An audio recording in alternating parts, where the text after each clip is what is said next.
Attack! You're debating. I want to move to Minnesota. Tonight, with just over a month to go until Election Day, the first and only meeting between the two men who hope to become Vice President of the United States, Democratic Governor Tim Walz of Minnesota and Republican Senator J.D. Vance of Ohio. Now, this is likely the final debate of this election cycle, and voting is already underway in 20 states. CBS News polling shows this remains a race either presidential candidate could win. You can't fast forward through the ad breaks because at the top of the hour, there's a 3-minute ad break. And if you no longer want to see those ads, you're going to have to subscribe, chat. Subscribe for free with a Twitch Prime. You know what's at the end of this little journey? That's right, at the top of the hour, in the middle of the hour, there's a 1-minute ad break. At the top of the hour, there's a 3-minute ad break. Subscribe this now. Is a CBS for News free special, with a Twitch Prime, from or CBS for News $6, headquarters in New York. or you can get gifted a America sub. decides. Here it is. The Vice The Presidential night of the debate. The Vice Presidential debate is upon us. Good evening, I'm Nora O'Donnell, and thank you for joining us for tonight's CBS News Vice Presidential Debate. We want to welcome our viewers on CBS, on other networks here in the U.S. and around the world. Dan Bongino. We have a consequential night ahead, and our focus is the issues that matter to you, the voter. Let's introduce the candidates. Minnesota's Democratic Governor Tim Walz and Ohio's Republican Senator J.D. Vance, tonight meeting for the first time. I'm Margaret Brennan. In order to have a thoughtful and civil debate, these are the rules that both campaigns have agreed to. Questions will be directed at one candidate, who will have 2 minutes to respond. The other candidate will be allowed 2 minutes for rebuttal. Then each candidate will get another minute to make further points, with an additional 1 minute each at the discretion of the moderator. The primary role of the moderators is to facilitate the debate between the candidates, enforce the rules, and provide the candidates with the opportunity to fact-check claims made by each other. CBS News reserves the right to mute the candidates' microphones to maintain decorum. We have not shared the questions or topics with the campaigns. The stage is set. Governor, Senator, thank you for joining us. Let's get started. Tonight, our country is facing several unfolding crises. The Middle East is on the brink of war. Boom, Americans are suffering from the catastrophic impact of Hurricane Helene. And now a labor strike as 25,000 dock workers from Maine to Texas are picketing. We're going to begin tonight with the Middle East. Margaret. Thank you, Nora. Earlier today, Iran launched its largest attack yet on Israel, but that attack failed, thanks to joint U.S. and Israeli defensive action. President Biden has deployed more than 40,000 U.S. military personnel and assets to that region over the past year to try to prevent a regional war. Thank God. Iran is weakened, but the U.S. still considers it the largest state sponsor of terrorism in the world, and it has drastically reduced the time it would take to develop a nuclear weapon. It is down now to 1 or 2 weeks' time. Governor Walz, if you were the final voice in the Situation Room, would you support or oppose a preemptive strike by Israel on Iran? You have 2 minutes. Well, thank you. And thank you for those joining at home tonight. Let's keep in mind where this started. October 7th, Hamas terrorists massacred over 1,400 Israelis and took prisoners. Israel's ability to be able to defend itself is absolutely fundamental. Getting its hostages back, fundamental, and ending the humanitarian crisis in Gaza. But the expansion of Israel and its proxies is an absolute fundamental necessity for the United States to have the steady leadership there. You saw it experienced today, where along with our Israeli partners and our coalition, able to stop the incoming attack. But what's fundamental here is that steady leadership is going to matter. It's clear, and the world saw it on that debate stage a few weeks ago, a nearly 80-year-old Donald Trump talking about crowd sizes is not what we need in this moment. But it's not just that. It's those that were closest to Donald Trump that understand how dangerous he is when the world is this dangerous. His chief of staff, John Kelly, said that he was the most flawed human being he'd ever met. And both of his secretaries of defense and his national security advisors said he should be nowhere near the White House. Now, the person closest to them, Donald Trump, said he's unfit for the highest office. That was Senator Vance. What we've seen out of Vice President Harris is we've seen steady leadership. We've seen a calmness that is able to draw on the coalitions to bring them together. Understanding that our allies matter. when our allies see Donald Trump turn towards Vladimir Putin, turn towards North Korea, when we start to see that type of fickleness around holding the coalitions together, we will stay committed. And as the vice president said today we will protect our forces and our allied forces, and there will be consequences. Governor, your time is up. Senator Vance, the same question. He didn't even Would bring you up support Palestinians, or oppose dude. a He's preemptive so strike bad. by Israel on Iran? You have 2 minutes. So, Margaret, I want to answer the question. First of all, thanks, Governor. Thanks to CBS for hosting the debate. And thanks, most importantly, to the American people who are watching this evening and caring enough about this country to pay attention to this vice presidential debate. I want to answer the question, but I want to actually give an introduction to myself a little bit because I recognize a lot of Americans don't know who either one of us are. I was raised in a working-class family. My mother required food assistance for periods of her life. My grandmother required Social Security help to raise me, and she raised me in part because my own mother struggled with addiction for a big chunk of my early life. I went to college on the GI Bill after I enlisted in the Marine Corps and served in Iraq. And so I stand here asking to be your vice president with extraordinary gratitude for this country, for the American dream that made it possible for me to live my dreams. And most importantly, I know that a lot of you are worried about the chaos in the world and the feeling that the American dream is unattainable. I want to try to convince you tonight over the next 90 minutes that if we get better leadership in the White House, if we get Donald Trump back in the White House, the American dream is going to be attainable once again. Now, to answer this particular question, we have to remember that as much as Governor Walz just accused Donald Trump of being an agent of chaos, Donald Trump actually delivered stability in the world, and he did it by establishing effective deterrence. People were afraid of stepping out of line. Iran, which launched this attack, has received over $100 billion in unfrozen assets thanks to the Kamala Harris administration. What do they use that money for? They use it to buy weapons that they're now launching against our allies, and God forbid, potentially launching against the United States as well. Donald Trump recognized that for people to fear the United States, you needed peace through strength. They needed to recognize that if they got out of line, the United States global leadership would put stability and peace back in the world. Now, you asked about a preemptive strike, Margaret, and I want to answer the question. Look, it is up to Israel what they think they need to do to keep their country safe, and we should support our allies wherever they are when they're fighting the bad guys. I think that's the right approach to take with the Israel question. Thank you, Senator. Governor Walz, do you care to respond to any of the allegations? Well, look, Donald Trump was in office. We'll sometimes hear a revisionist history, but when Donald Trump was in office, it was Donald Trump who we had a coalition of nations that had boxed Iran's nuclear program in, the inability to advance it. Donald Trump pulled that program and put nothing else in its place. So Iran is closer to a nuclear weapon than they were before because of Donald Trump's fickle leadership. And when Iran shot down an American aircraft in international airspace, Donald Trump tweeted, because that's the standard diplomacy of Donald Trump. And when Iranian missiles did fall near U.S. troops and they received traumatic brain injuries, Donald Trump wrote it off as headaches. Look, our allies understand that Donald Trump is fickle. He will go to whoever has the most flattery or where it makes sense to him. Steady leadership like you witnessed today, like you witnessed in April. Both Iranian attacks were repelled. Our coalition is strong, and we need the steady leadership that Kamala Harris is providing. Senator Vance, the U.S. did have a diplomatic deal with Iran to temporarily pause parts of its nuclear program, and President Trump did exit that deal. He recently said, just 5 days ago, the U.S. must now make a diplomatic deal with Iran because the consequences are impossible.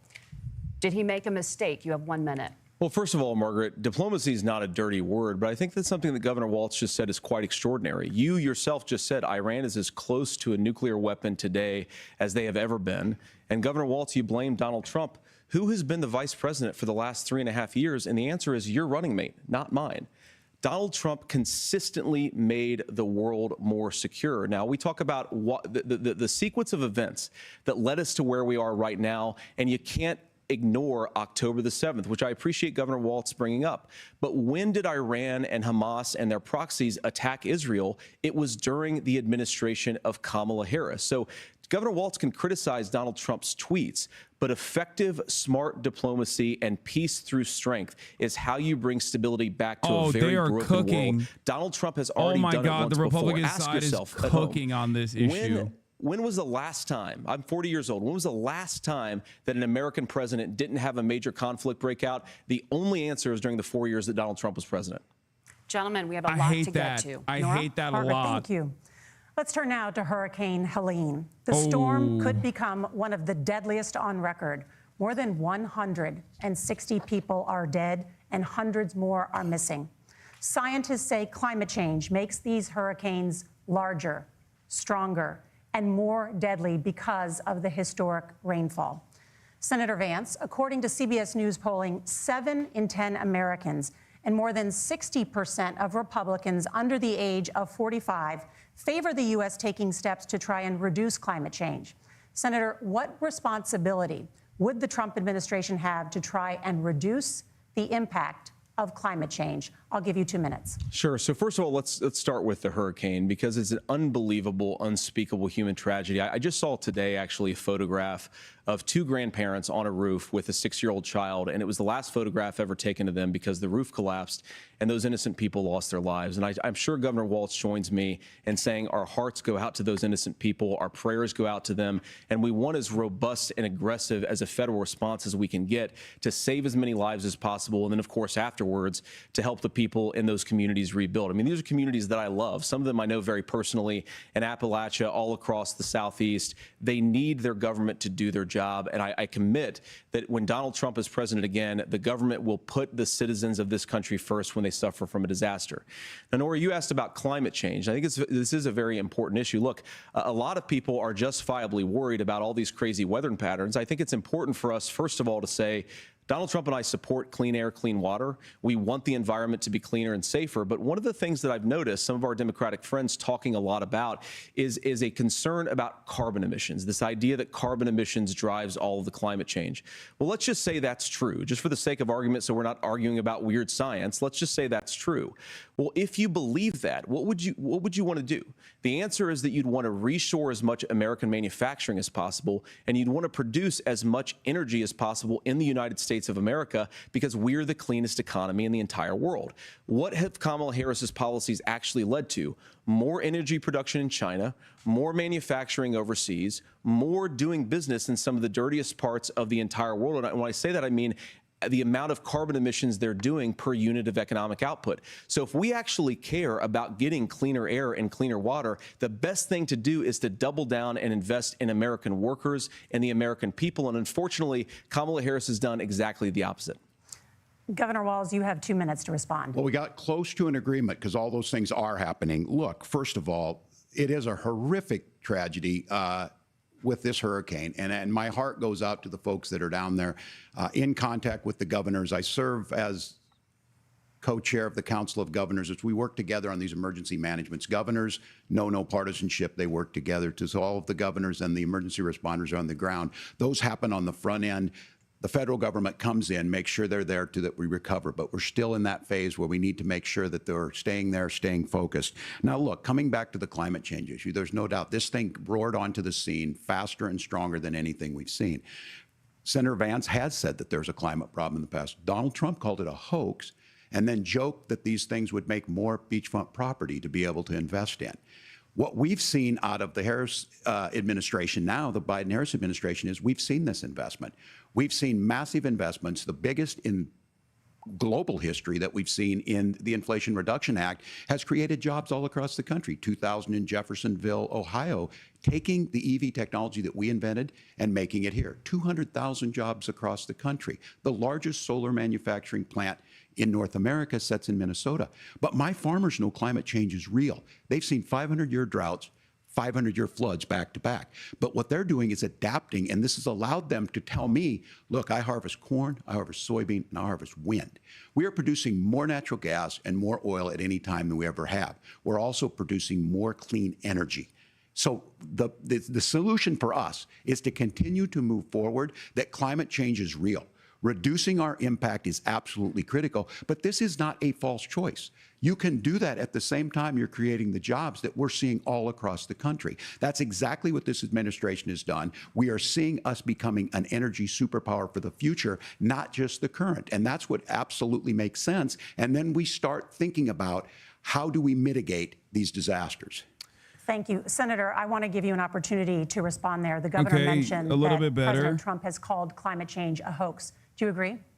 Well, look, what the president has said is that if the Democrats, in particular Kamala Harris and her leadership, if they really believe that climate change is serious, what they would be doing is more manufacturing and more energy production in the United States of America, and that's not what they're doing. So clearly, Kamala Harris herself doesn't believe her own rhetoric on this. If she did, she would actually agree with Donald Trump's energy policies. Now, something Governor Walz said I think is important to touch upon, because when we talk about clean energy, I think that's a slogan that often the Democrats will use here. And I'm talking, of course, about the Democratic leadership. And the real issue is that if you're spending hundreds of millions or even billions of dollars of American taxpayer money on solar panels that are made in China, number one, you're going to make the economy dirtier. We should be making more of those solar panels here in the United States of America. Some of them are, Tim, but a lot of them are being made overseas in China, especially the components that go into those solar panels. So if you really be like, yo, your people don't want the Green New Deal, suck my dick. Invest in more energy production. We haven't built a nuclear facility, I think, one in the past 40 years. Senator. Natural gas, we got to invest more in it. Kamala Harris has done the opposite. That's raised energy prices and also meant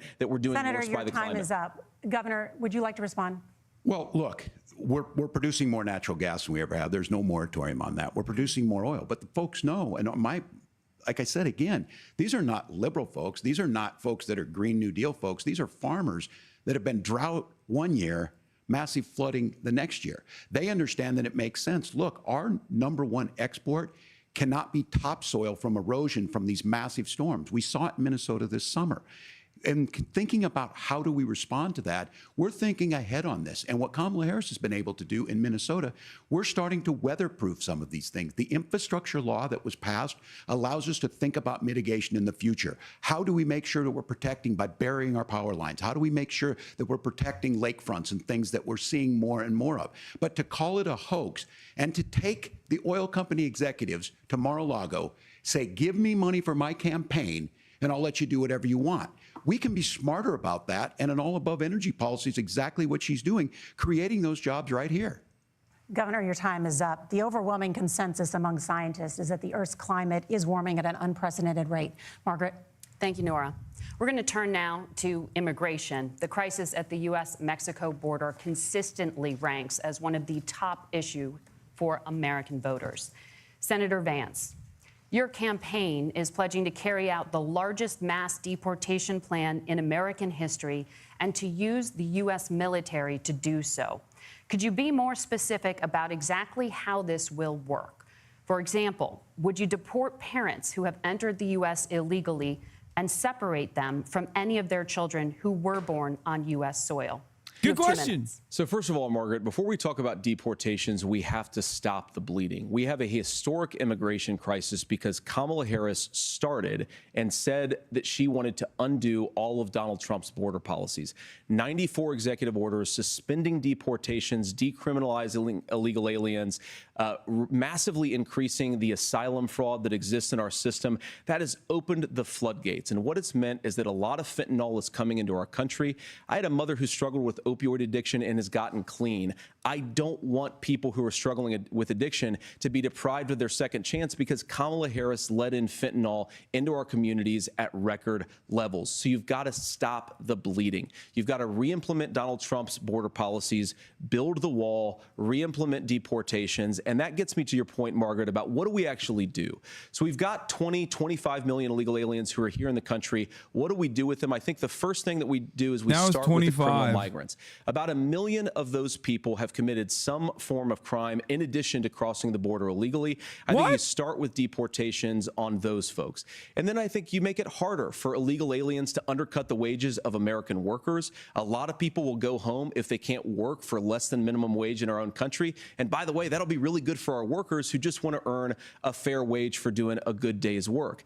And the final point, Margaret, is you ask about family separation. Right now in this country, Margaret, we have 320 20,000 children that the Department of Homeland Security has effectively lost. Some of them have been sex trafficked. Some of them hopefully are at homes with their families. Some of them have been used as drug trafficking mules. The real family separation policy in this country is unfortunately Kamala Harris's wide open southern border. What? And I'd ask my fellow Americans to remember, when she came into office, she said she was going to do this. No real fact leadership checks. Would be saying, you know what? No I fact screwed checks up. on this We're debate, going to go back chat. to Donald Trump's border policies. I wish that she would do that. It would be good for all of us.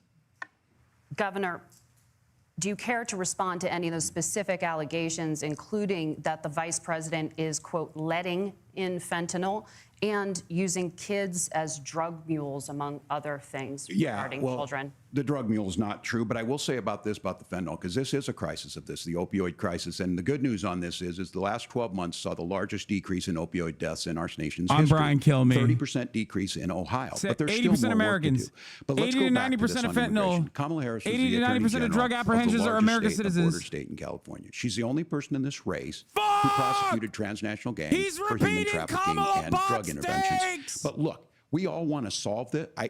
Most of us want to solve this. And that is the United States Congress. That's the Border Patrol agents. That's the Chamber of Commerce. That's most Americans out here. That's why we had They're gonna the lose, fairest bro. and the toughest bill on They're gonna immigration lose. that this nation's seen. I think they might was lose. Crafted by a conservative senator from Oklahoma, James Langford. I know him. He's super conservative. Not very but he's a man of consequential, principle, luckily, wants to the get it VP done. debate, but- Democrats and Republicans worked on this piece of legislation. The Border Patrol said, this is what we need in here. These are the experts. And the Chamber of Commerce and the Wall Street Journal said, pass this thing. Kamala Harris helped get there. 1,500 new border agents. Detection for drugs. DOJ money to speed up these the adjudications on this, just what America wants. But as soon as I was getting ready to pass and actually tackle this, Donald Trump said no, told them to vote against it because it gives him a campaign issue. It gives him to, what would Donald Trump talk about if we actually did some of these things? And they need to be done by the legislature. You can't just do this through the executive branch. So look, we have the options to do this. Donald Trump had 4 years. He had 4 years to do this. And he promised you, America, how easy it would be. I'll build you a big, beautiful wall, and Mexico will pay for it. Less than 2% of that wall got built, and Mexico didn't pay a dime.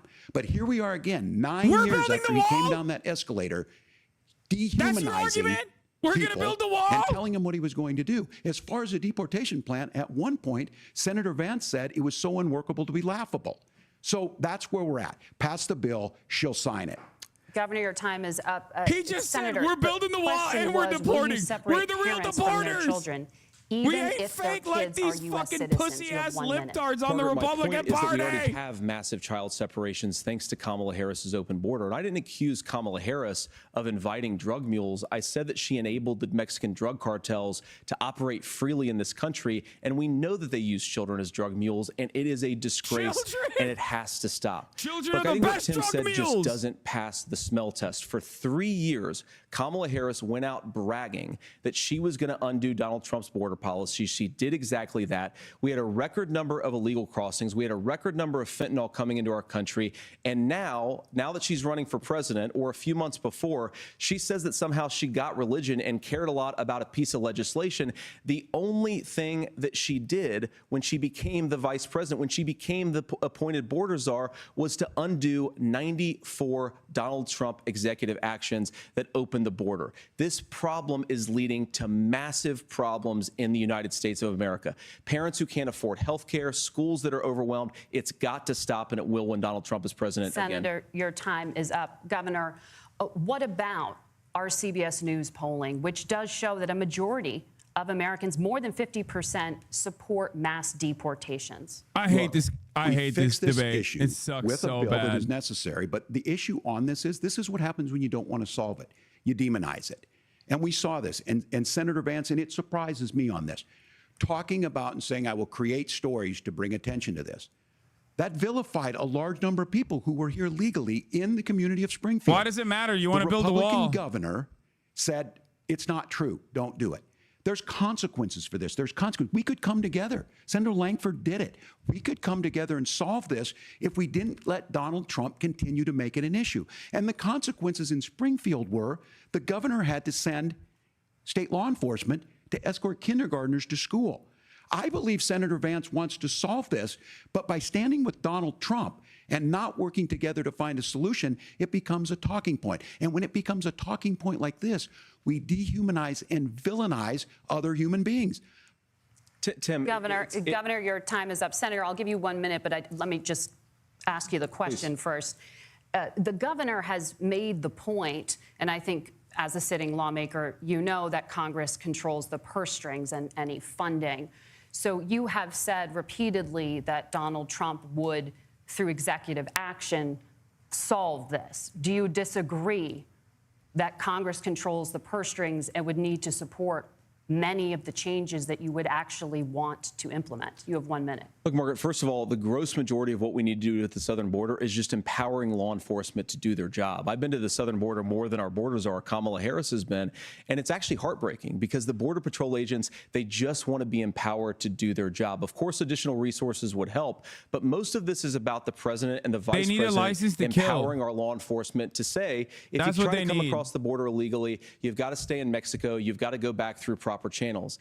Now, Governor Walz brought up the community of Springfield, and he's very worried about the things that I've said in Springfield. Look, in Springfield, Ohio, and in communities all across this country, you've got schools that are overwhelmed, you've got hospitals that are overwhelmed, you've got housing that is totally unaffordable because we brought in millions of illegal immigrants to compete with Americans for scarce homes. The people that I'm most worried about in Springfield, Ohio, are the American citizens who have had their lives destroyed by Kamala Harris's open border. It is a disgrace, Tim, and I actually think, I agree with you. I think you want to solve this problem, but I don't think that Kamala Harris does. Senator, your time is up. Governor, you have 1 minute to respond. Yeah, well, it is law enforcement that asked for the bill. They helped craft it. They're the ones that supported it. That's because they know we need to do this. Look, this issue of continuing to bring this up, of not dealing with it, of blaming migrants for everything. On housing, we could talk a little bit about Wall Street speculators buying up housing and making them less affordable, but it becomes a blame. Look, this bill also gives the money necessary to adjudicate. I agree, it should not take 7 years for an asylum claim to be done. This bill gets it done in 90 days. Then you start to make a difference in this, and you start to adhere to what we know, American principles. I don't talk about my faith a lot, but Matthew 25:40 talks about, to the least amongst us you do unto me. I think that's true of most Americans. They simply want order to it. This bill does it. It's funded. It's supported by the people who do it, and it lets us keep our dignity. Thank God, dude. This bill is approved by Christian God. And just to clarify for our viewers, Springfield, Ohio does have a large number of Haitian migrants who have legal status, temporary protected status. Well, Margaret, but the moderators are helping Tim Walz. I think it's important because we're going to turn now to the economy. Thank you. Margaret, the rules were that you guys weren't going to fact check. And since you're fact checking me, I think it's important to say what's actually going on. So there's an application called the CBP One app where you can go on as an illegal migrant, apply for asylum or apply for parole, and be granted legal status at the wave of a Kamala Harris open border wand. That is not a person coming in, applying for a green card and waiting for 10 years. That is the facilitation of illegal immigration, Margaret, by our own leadership. Thank you, Senator, for describing the legal process. We have so much to get to, Senator. Those laws have been on the books since 1990. Thank you, gentlemen. The CBP One app has not been on the books since 1990. Mute him. Oh, they did. Gentlemen, the audience can't hear you because your mics are cut. We have so much we want to get to. Thank you for explaining the legal process. Nora. Thank you, Margaret. The economy is a top concern for voters. Each of your campaigns has released an economic plan, so let's talk about the specifics. Governor Walz, Vice President Harris unveiled a plan that includes billions in tax credits for manufacturing, housing, and a renewed child tax credit. The Wharton School says your proposals will increase the nation's deficit by $1.2 trillion. How would you pay for that without ballooning the deficit? Governor, I'll give you 2 minutes. Yeah, thank you. And Kamala Harris and I do believe in the middle class because that's where we come from. We both grew up in that. We understand. So those of you out there listening tonight, you're hearing a lot of stuff back and forth, and it's good. It's healthy. That's what this is supposed to happen. You should be listening. How's this going to impact me? The bold forward plan that Kamala Harris put out there is talking about this housing issue. The one thing is there's 3 million new houses proposed under this plan with down payment assistance on the front end to get you in a house. A house is much more than just an asset to be traded somewhere. It's foundational to where you're at. And then making sure that the things you buy every day, whether they be prescription drugs or other things, that there's fairness in that. Look, the $35 insulin is a good thing, but it costs $5 to make insulin. They were charging $800 before this law went into effect. As far as the housing goes, I've seen it in Minnesota. 12% more houses in Minneapolis, prices went down on rent 4%. It's working. And then making sure tax cuts go to the middle class. $6,000 child tax credit, we have one in Minnesota, reduces childhood poverty by 1/3. We save money in the long run, and we do the right thing for families. And then getting businesses off the ground. The law as it stands right now is $5,000 tax credit for small business, increasing that to $50,000. Now, this is a philosophical difference between us. Donald Trump made a promise, and I'll give you this. He kept it. He took folks to Mar-a-Lago. He said, you're rich as hell, I'm going to give you a tax cut. He gave the tax cuts that predominantly went to the top class. What happened there was an $8 trillion increase in the national debt, the largest ever. Now he's proposing a 20% consumption or sales tax on everything we bring in. Everyone agrees, including businesses, it would be destabilizing it, it would increase inflation and potentially lead to a recession.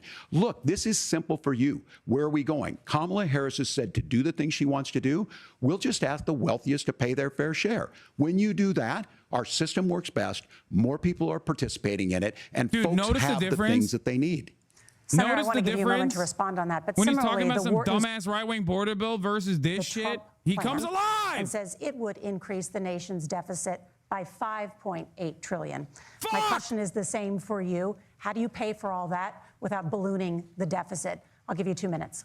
Well, first of all, you're going to hear a lot from Tim Walz this evening, and you just heard it in the answer, a lot of what Kamala Harris proposes to do. And some of it, I'll be honest with you, it even sounds pretty good. Here's what you won't hear, is that Kamala Harris has already done it. Because she's been the vice president for 3.5 years. She had the opportunity to enact all of these great policies. And what she's actually done instead is drive the cost of food higher by 25%, drive the cost of housing higher by about 60%. Open the American southern border and make middle-class life unaffordable for a large number of Americans. If Kamala Harris has such great plans for how to address middle-class problems, then she ought to do them now. Not when asking for a promotion, but in the job the American people gave her 3.5 years ago. And the fact that she isn't tells you a lot about how much you can trust her actual plans. Now, Donald Trump's economic plan is not just a plan, but it's also a record. A lot of those same economists attack Donald Trump's plans, and they have PhDs, but they don't have common sense and they don't have wisdom. Because Donald Trump's economic policies deliver the highest take-home pay in a generation in this country, 1.5% inflation, and to boot, peace and security all over the world. So when people say that Donald Trump's economic plan doesn't make sense, I say look at the record. He delivered rising take-home pay for American workers.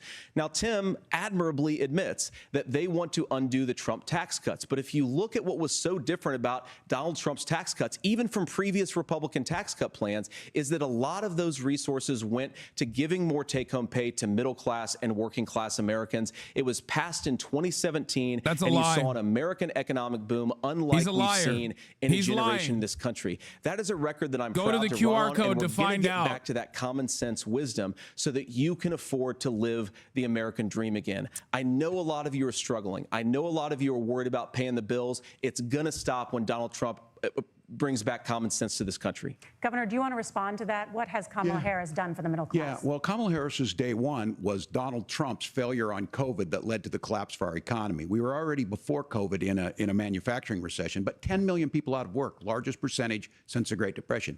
9 million jobs closed on that. That was day one. Whether it was the Infrastructure Act or other things we moved. Now, you made a question about experts, said this. I've made a note of this. Economists can't be trusted. Science can't be trusted. National security folks can't be trusted. Look, if you're going to be president, you don't have all the answers. Donald Trump believes he does. My pro tip of the day is this. If you need heart surgery, listen to the people at the Mayo Clinic in Rochester, Minnesota, not Donald Trump. And the same thing goes with this. And I ask you out there, teachers, nurses, truck drivers, or whatever. How is it fair that you're paying your taxes every year and Donald Trump hasn't paid any federal tax in the last 15 years, and the last year as president? That's what's wrong with the system. There's a way around it, and he's bragged about that. We're just asking for fairness in it, and that's all you want. You have a minute. Governor, you say trust the experts. But those same experts for 40 years said that if we shipped our manufacturing base off to China, we'd get cheaper goods. They lied about that. They said if we shipped our industrial base off to other countries, to Mexico and elsewhere, it would make the middle class stronger. They were wrong about that. They were wrong about the idea that if we made America less self-reliant, less productive in our own nation, that it would somehow make us better off, and they were wrong about it. And for the first time in a generation, Donald Trump had the wisdom and the courage to say to that bipartisan consensus, we're not doing it anymore. We're bringing American manufacturing back. We're unleashing American energy. We're going to make more of our own stuff. And this isn't just an economic issue. I mean, I've got 3 beautiful little kids at home, 7, 4, and 2, and I love them very much, and I hope they're in bed right now. But look, so many of the drugs, the pharmaceuticals that we put in the bodies of our children are manufactured by nations that hate us. This has to stop, and we're not going to stop it by listening to experts. We're going to stop it by listening to common sense wisdom, which is what Donald Trump governed on. Senator, your time is up. Governor Walz, can you address that? I mean, voters say they trust Donald Trump on the economy more. Why? Well, if you're listening tonight and you want billionaires to get tax cuts, you heard what the numbers were. Look, I'm a union guy on this. I'm not a guy who wanted to ship things overseas, but I understand that, look, we produce soybeans and corn. We need to have fair trading partners. That's something that we believe in. I think the thing that most concerns me on this is Donald Trump was the guy who created the largest trade deficit in American history with China.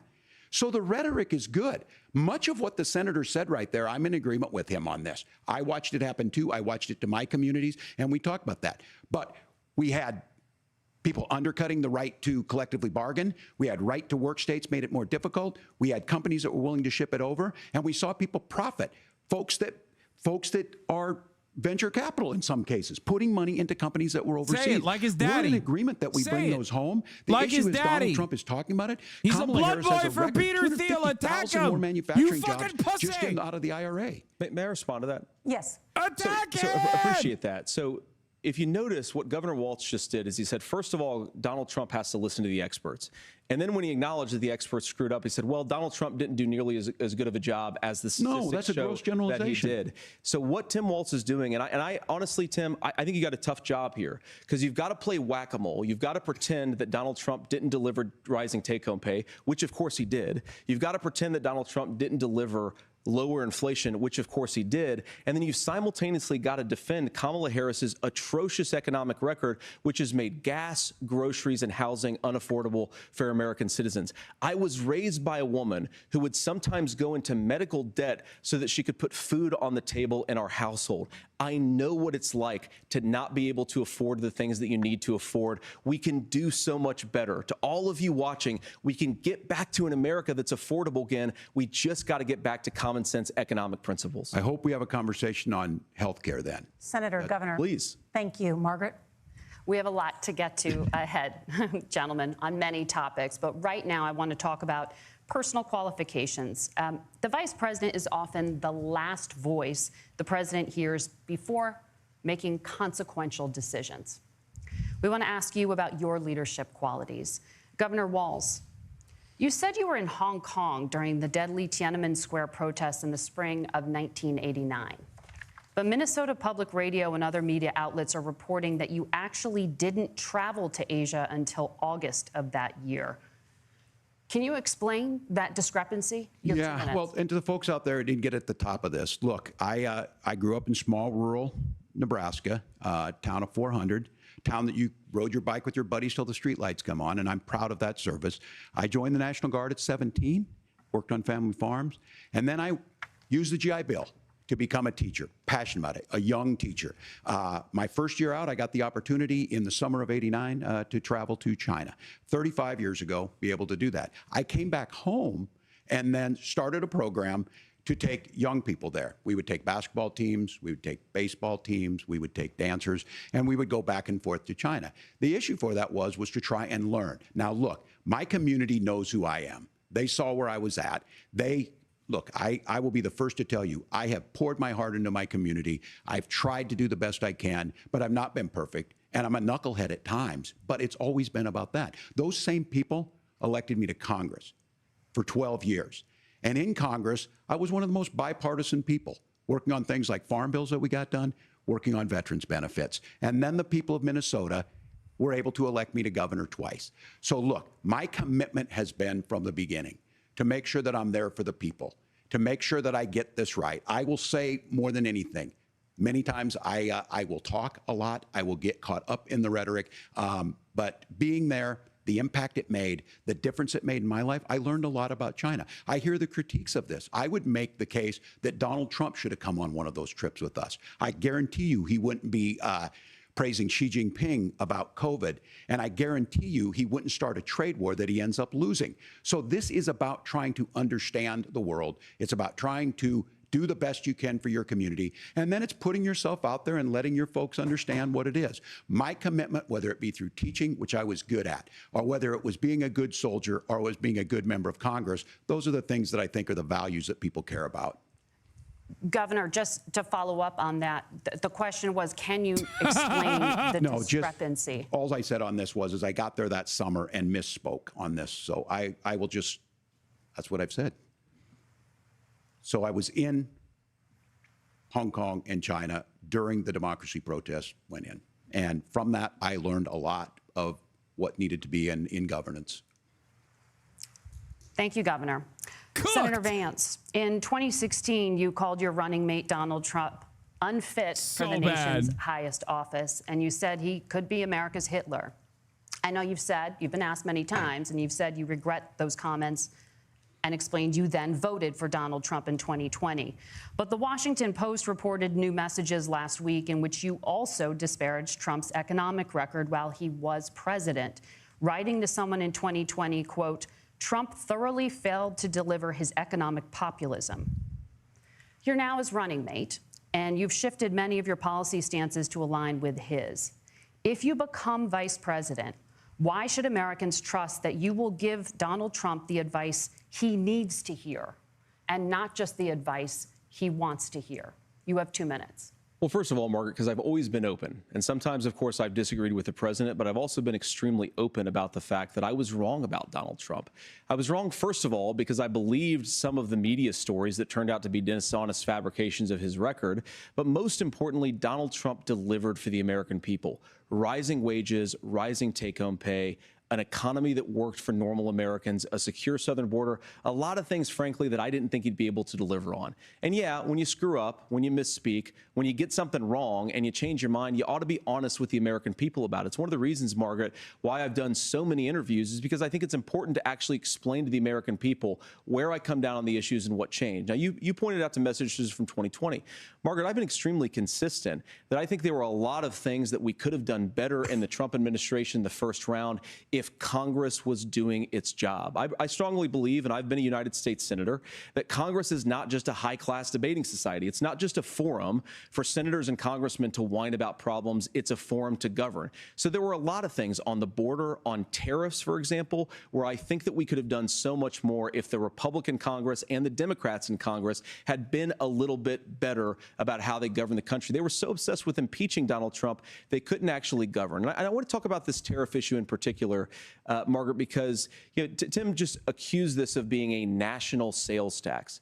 Look, the one thing, and you're probably surprised to hear me praising Joe Biden, but the one thing that Joe Biden did is he continued some of the Trump tariffs that protected American manufacturing jobs. And it's the one issue, the most pro-worker part of the Biden administration, it's the one issue where Kamala Harris has run away from Joe Biden's record.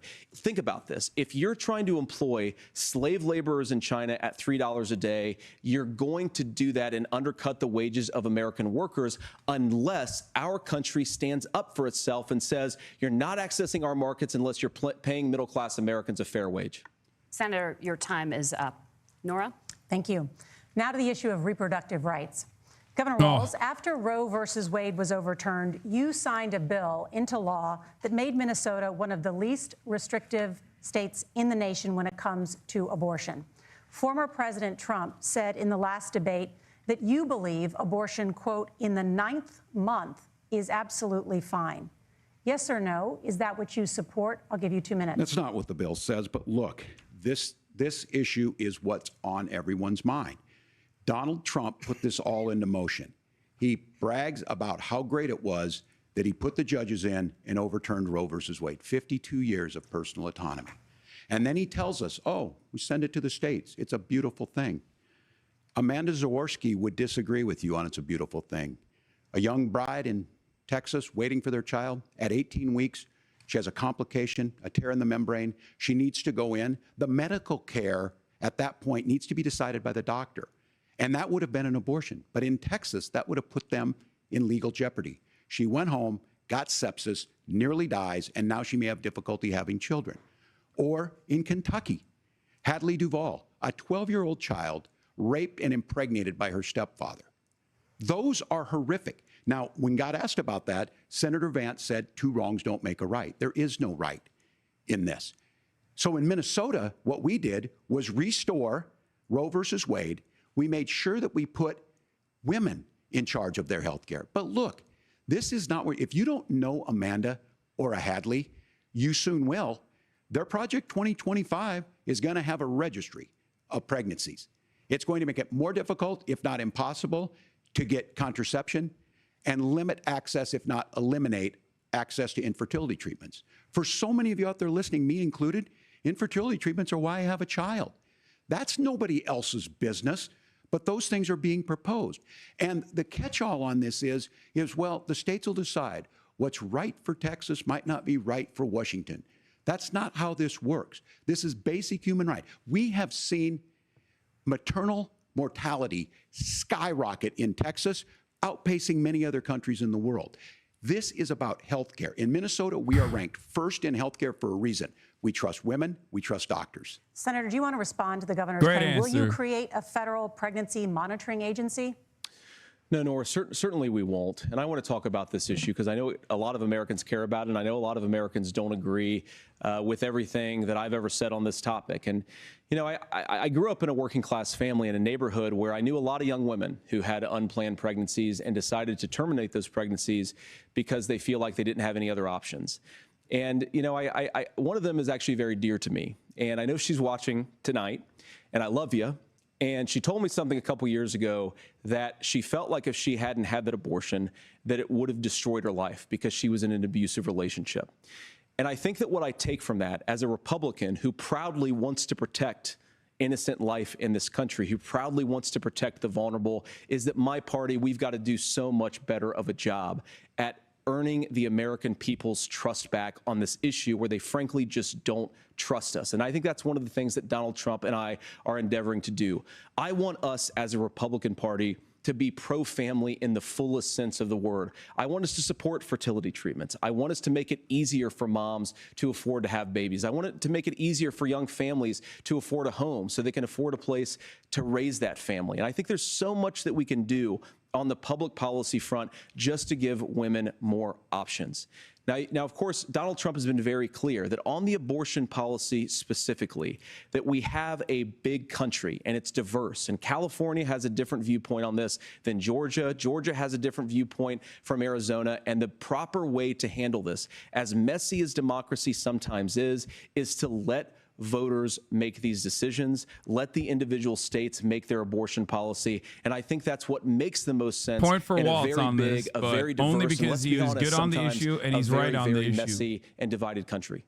Governor, would you like to respond and also answer the question about restrictions? Yeah, well, the question got asked, and Donald Trump made the accusation that wasn't true about Minnesota. Well, let me tell you about this idea that there's diverse states. There's a young woman named Amber Thurman. She happened to be in Georgia, a restrictive state. Because of that, she had to travel a long distance to North Carolina to try and get her care. Amber Thurman died in that journey back and forth. The fact of the matter is, how can we as a nation say that your life and your rights, as basic as the right to control your own body, J.D. Vance hates abortion because his mom would have gotten one if she knew how he'd be, is a banger. Amber Thurman lived in Minnesota, she would be alive today. That's why the restoration of Roe versus Wade. When you listen to Vice President Harris talk about this subject and you hear me talk about it, you hear us talking exactly the same. Donald Trump is trying to figure out how to get the political right of this. I agree with a lot of what Senator Vance said about what's happening. His running mate, though, does not, and that's the problem.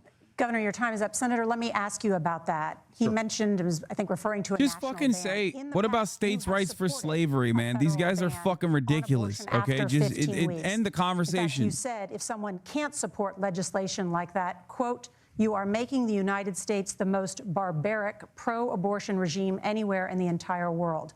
My question is, why have you changed your position?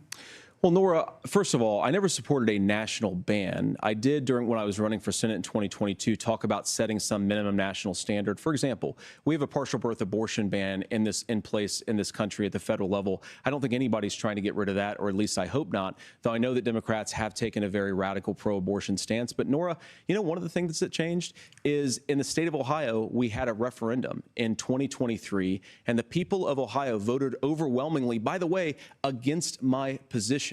And I think that what I learned from that, Nora, is that we've got to do a better job at winning back people's trust. So many young women would love to have families. So many young women also see an unplanned pregnancy as something that's going to destroy their livelihood, destroy their education, destroy their relationships. And we have got to earn people's trust back. And that's why Donald Trump and I are committed to pursuing pro-family policies, making childcare more accessible, making fertility treatments more accessible, because we've got to do a better job at that. And that's what real leadership is. Governor, your response. I'm going to respond on the pro-abortion piece of that. No, we're not. We're pro-women. We're pro-freedom to make your own choice. We know what the implications are to not be that. Women having miscarriages, women not getting the care, physicians feeling like they may be prosecuted for providing that care. And as far as making sure that we're educating our children and giving them options, Minnesota's a state with one of the lowest teen pregnancy rates. We understand that too. We know that the options need to be available, and we make that true. We also make it, we're a top 3 state for the best place to raise children. But these two things, to try and say that we're pro-children, but we don't like this, or you guys are pro-abortion, that's not the case at all. We are pro-freedoms for women to make their choices, and we're going, and Kamala Harris is making the case, to make options for children more affordable, a $6,000 child tax credit, but we're not going to base that on the backs of making someone like Amber Thurman drive 600 miles to try and get health care. Senator. May I respond to that? First of all, Governor, I agree with you. Amber Thurman should still be alive, and there are a lot of people who should still be alive, and I certainly wish that she was. And maybe you're free to disagree with me on this and explain this to me, but as I read the Minnesota law that you signed into law, the statute that you signed into law, it says that a doctor who presides over an abortion where the baby survives, the doctor is under no obligation to provide life-saving care to a baby who survives a botched late-term abortion. That is, I think, whether you're pro-choice or pro-abortion, that is fundamentally barbaric. And that's why I use that word, Nora, is because some of what we've seen, do you want to force Catholic hospitals to perform abortions against their will? Because Kamala Harris has supported suing Catholic nuns to violate their freedom of conscience. We can be a big and diverse country where we respect people's freedom of conscience and make the country more pro-baby and pro-family. We can't be diverse, though. Yes, no Haitians allowed. Look, this is one where there's always something there. This is a very simple proposition. These are women's decisions to make about their healthcare decisions, and the physicians who know best when they need to do this. Trying to distort the way a law is written to try and make a point, that's not it at all. What was I wrong about, Governor? Please tell me, what was I wrong about? That is not the way the law is written. Look, I've given But how? I've given this advice on a lot of things, that getting involved, getting engaged, that's been misread, and it was fact-checked at the last debate. But the point on this is there's a continuation of these guys to try and tell women or to get involved. I use this line on this, just mind your own business on this. Things worked best when Roe versus Wade was in place. When we do a restoration of Roe, that works best. That doesn't preclude us from increasing funding for children. It doesn't increase us from making sure that once that child's born, like in Minnesota, they get meals, they get early childhood education, they get health care. So the hiding behind we're going to do all these other things when you're not proposing them in your budget, Kamala Harris is proposing them. She's proposing all those things to make life easier for families. I asked a specific question, Governor. You gave me a slogan as a response. It's not the case. It's not true. That's not what the law says. So they fact-checked it with President Trump. Gentlemen, there's a lot to discuss. We have to move on, and we're going to be right back with much more of the CBS News vice presidential debate in just a moment. I'm done. It's so bad. Is Walz winning or Vance? Dude, first of all, they got this fucking absolute hyena over here, this fucking dipshit loser, to look good. Okay? They did.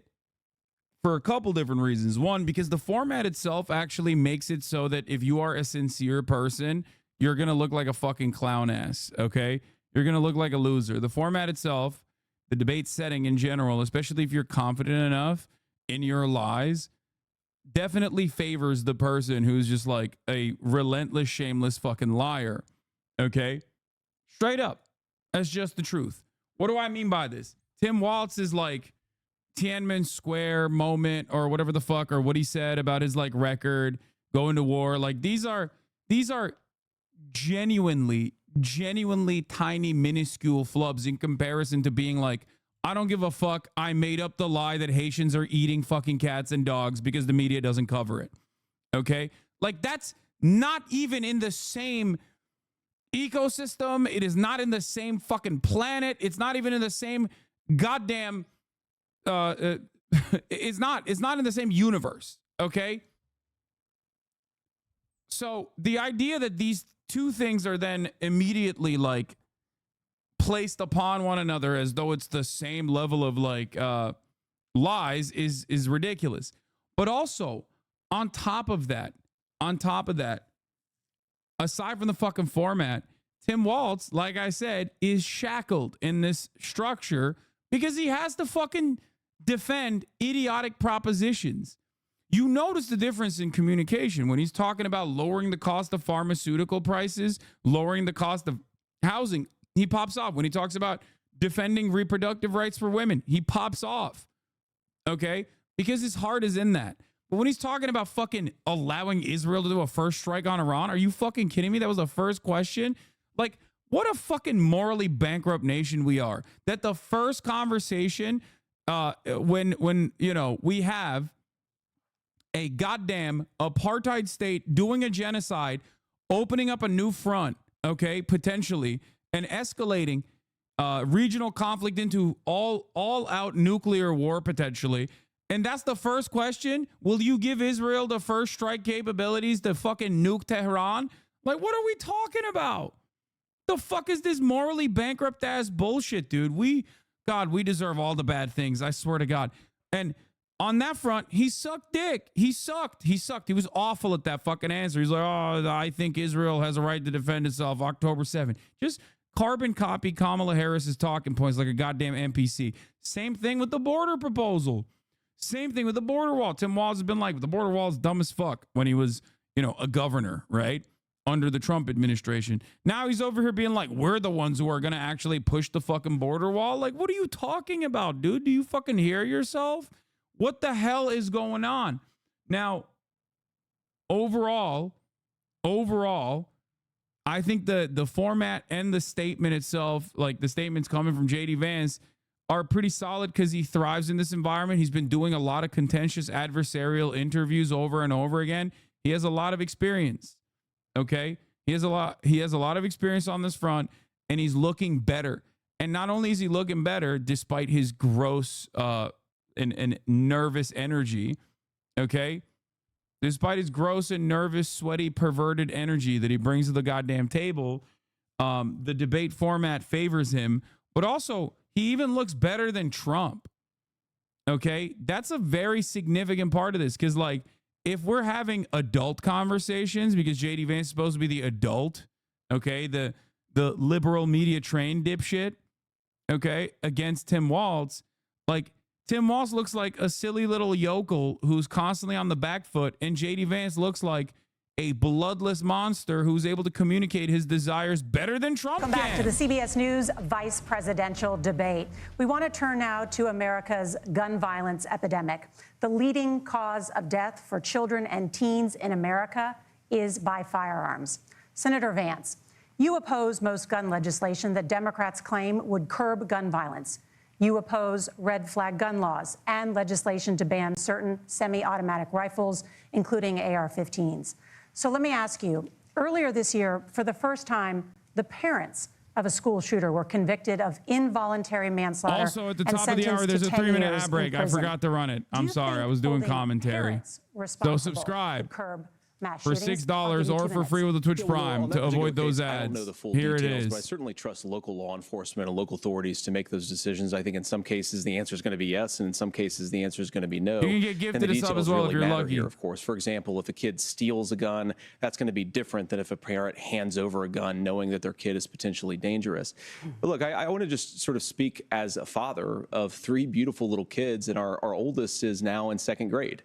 And like a lot of parents, we send our kids to school with such hope and such joy and such pride at their little faces on the first day of school. And we know, unfortunately, that a lot of kids are going to experience this terrible epidemic of gun violence. And of course, our hearts go out to the families that are affected by this terrible stuff. And we do have to do better. This terrible and stuff. I think that Governor Walz and I actually probably agree that we need to do better on this. The question is just, how do we actually do it? Stop agreeing with one another. I fucking hate really you. Bothers me and worries me about this epidemic of violence. No the more gross agreements. majority, close to 90% in some of the statistics I've seen, of the gun violence in this country is committed with illegally obtained firearms. And while we're on that topic, we know that thanks to Kamala Harris's open border, we've seen a massive influx in the number of illegal guns run by the Mexican drug cartels. So that number, the amount of illegal guns in our country is higher today than it was 3.5 years ago. But what do we do about the schools? What do we do to protect our kids? And I think the answer is, and I say this not loving the answer, because I don't want my kids to go to school in a school that feels unsafe or where there are visible signs of security. But I unfortunately think that we have to increase security in our schools. We have to make the doors lock better. We have to make the doors stronger. We've got to make the windows stronger. And of course, we've got to increase school resource officers, because the idea that we can magically wave a wand and take guns out of the hands of bad guys, it just doesn't fit with recent experience. So we've got to make our schools safer. And I think we've got to have some common sense bipartisan solutions for how to do that. Governor, you have 2 minutes. Well, I think all the parents watching tonight, this is your biggest nightmare. Look, I got a 17-year-old, and he witnessed a shooting at a community center playing volleyball. Those things don't leave you. As a member of Congress, I sat in my office surrounded by dozens of the Sandy Hook parents, and they were looking at my 7-year-old picture on the wall. Their 7-year-old were dead, and they were asking us to do something. And look, I'm a hunter. I own firearms. The vice president is. We understand that the Second Amendment is there, but our first responsibility is to our kids to figure this out. In Minnesota, we've enacted enhanced red flag laws, enhanced background checks, and we can start to get data. But here's the problem. If we really want to solve this, we've got folks that won't allow research to be even done on gun violence. And this idea that we should just live with it, here's what I do think, that this is a good start to the conversation. I 100% believe that Senator Vance hates it when these kids, it's abhorrent and it breaks your heart. I agree with that. But that's not far enough when we know there are things that worked. I've spent time in Finland and seen some Finnish schools. They don't have this happen, even though they have a high gun ownership rate in the country. There are reasonable things that we can do to make a difference. It's not infringing on your Second Amendment. And the idea to have some of these weapons out there, it just doesn't make any sense. Kamala Harris, as an attorney general, worked on this issue. She knows that it's there. No one's trying to scaremonger and say we're taking your guns, but I ask all of you out there, do you want your schools hardened to look like a fort? Is that what we have to go? When we know there's countries around the world that their children aren't practicing these types of drills. They're being kids. We owe it to them to get a fix. These are things that shouldn't be that difficult. You can still keep your firearms, and we can make a difference. We have to. If you're listening tonight, this breaks your heart. Senator. Tim, first of all, I didn't know that your 17-year-old witnessed a shooting. And I'm sorry about that, and I hope that he's doing okay. So. Christ have mercy. It is awful. And I appreciate what Tim said. Bro, if you found out, though, he lied about this, I'm going to lose my mind. Frankly, weird differences between our own country's gun violence problem and Finland is, okay, first of all, we have way higher rates of mental health abuse or mental health substance abuse. We have way higher rates of depression, way higher rates of anxiety. We unfortunately have a mental health crisis in this country that I really do think that we need to get to the root causes of, because I don't think it's the whole reason why we have such a bad gun violence problem, but I do think it's a big piece of it. Another driver of the gun violence epidemic, especially that affecting our kids, it doesn't earn as many headlines, but is the terrible gun violence problem in a lot of our big cities. And this is why we have to empower law enforcement to arrest the bad guys, put them away, and take gun offenders off the streets. I think there's a whole host of things that we can do here, but I do think at our schools we've got to talk about more security. Senator, thank you. Governor, you previously opposed an assault weapons ban, but it only later in your political career did you change your position. Why? Yeah, I sat in that office with those Sandy Hook parents. I've become friends with school shooters. I've seen it. Look, the NRA, I was NRA guy for a long time. They used to teach gun safety. No! I'm of an age where my shotgun was in my car so I could pheasant hunt after football practice. That's not where we live today. And several things I want to mention on this is talking about cities and where it's at. The number one where the most firearm deaths happen in Minnesota are rural suicides. And we have an epidemic of children getting guns and shooting themselves. And so we have, and we should look at all of the issues. Making sure folks have health care and all that, but I want to be very careful. This idea of stigmatizing mental health, just because you have a mental health issue doesn't mean you're violent. And I think what we end up doing is we start looking for a scapegoat. Sometimes it just is the guns. It's just the guns, and there are things that you can do about it. But I do think that this is one, and I think this is a healthy conversation. I think there's a capacity to find solutions on this. I know he meant school shooting victims, dude. I know. Protect Second Amendment, protect our children. That's our priority. Gentlemen, thank you. Margaret? Thank you, Nora. Let's turn now to the top contributor to inflation, the high cost of housing and rent. There's a shortage of more than 4 million homes in the United States, and that contributes to the high housing prices. Governor Walz, the Harris campaign promises a $25,000 down payment assistance for first-time home buyers and a $10,000 tax credit. They also promise to build 3 million new homes. Where are you building these homes, and won't handing out that kind of money just drive up prices higher? No, it's not handing out. We have, first, let me say this issue of housing, and I think those of you listening on this, the problem we've had is that we've got a lot of folks that see housing as another commodity. It can be bought up, it can be shifted, it can be moved around. Those are not folks living in those houses. Those of you listening tonight, that house is a big deal. I bought and owned one house in my life. My mom still lives in the house where I was. And when I think of a house, I'm thinking of Christmas services after midnight mass where you go with your family. We need to make it more affordable. And one of the things, as I said, this program that the Vice President is pushing forward and bringing a new way of approaching this is something we're doing in Minnesota from that lead. We in the state invested in making sure our housing was the biggest investment that we'd ever made in housing. It starts to make it easier. We cut some of the red tape. Local folks, look, we can't do it at the federal level, but local folks make it easier to build those homes. And then that down payment assistance. I can tell all of you out there, one of the, certainly for me, using the GI Bill was one thing, but a veteran's home loan, the big thing about a veteran's home loan is you don't have to pay the down payment. Those are things that make it there. Now, look, you're going to pay it back, and you're going to pay your mortgage. Those are things that we know in the long run, the appreciated value, the generational wealth that's created from it. And I will give Minneapolis an example. Minneapolis is the one city where we've seen the lowest inflation rates. We've seen a 12% increase in stock because we've put some of these things in, and we're implementing a state program to make sure we give some of that down payment assistance. We get it back from people because here's what we know. People with stable housing end up with stable jobs. People with stable housing have their kids able to get to school. All of those things in the long run end up saving our money. And that's the thing that I think we should be able to find some common ground in, but we can't blame immigrants for the only reason. That's not the case that's happening in many cities. The fact of the matter is that we don't have enough naturally affordable housing, but we can make sure that the government's there to help kickstart it, create that base. Governor, your time is up. Senator Vance, as far as your campaign's position, the promise is to seize federal lands to build homes, remove regulation, provide tax breaks, and cut back on immigration, which you say pushes up prices. Where are you going to build all the new homes you're promising, and what part of any of this plan will... Our housing policy for the Republican Party is just Hitler.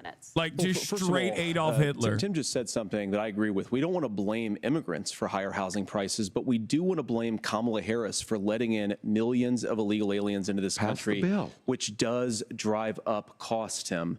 25 million illegal aliens competing with Americans for scarce homes is one of the most significant drivers of home prices in the country. It's why we have massive increases in home prices that have happened right alongside massive increases in illegal alien populations under Kamala Harris's leadership. Now, Tim just mentioned a bunch of ideas. Now, some of those ideas I actually think are halfway decent, and some of them I disagree with. But the most important thing here is Kamala Harris is not running as a newcomer to politics. She is the sitting vice president. If she wants to enact all of these policies to make housing more affordable, I invite her to use the office that the American people already gave her, not sit around and campaign and do nothing while Americans find the American dream of homeownership completely unaffordable. Now, you asked, Margaret, what would immediately change the equation for American citizens if you lower energy prices? As Donald Trump says, drill, baby, drill. One of the biggest drivers of housing costs, aside from illegal immigration, is, think about it. If a truck driver's paying 40% more for diesel, then the lumber he's delivering to the job site to build the house is also going to become a lot more expensive. If we open up American energy, you will get immediate pricing relief for American citizens, not, by the way, just in housing, but in a whole host of other economic goods, too. Senator Vance, you still have 23 seconds there. Do you want to answer? Can I have it? Where, yeah.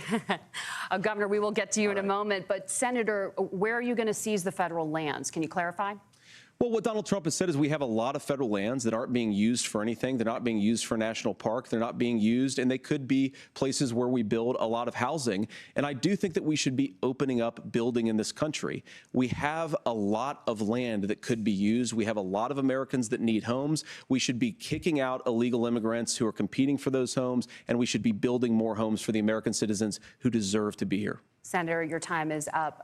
Governor, I do want to let you respond to the allegation that the vice president is letting in Well, of course, that's not true. And again, you have the facts. I guess we agreed not to fact check. I'll check it. That, look, crossings are down compared to when Donald Trump left office.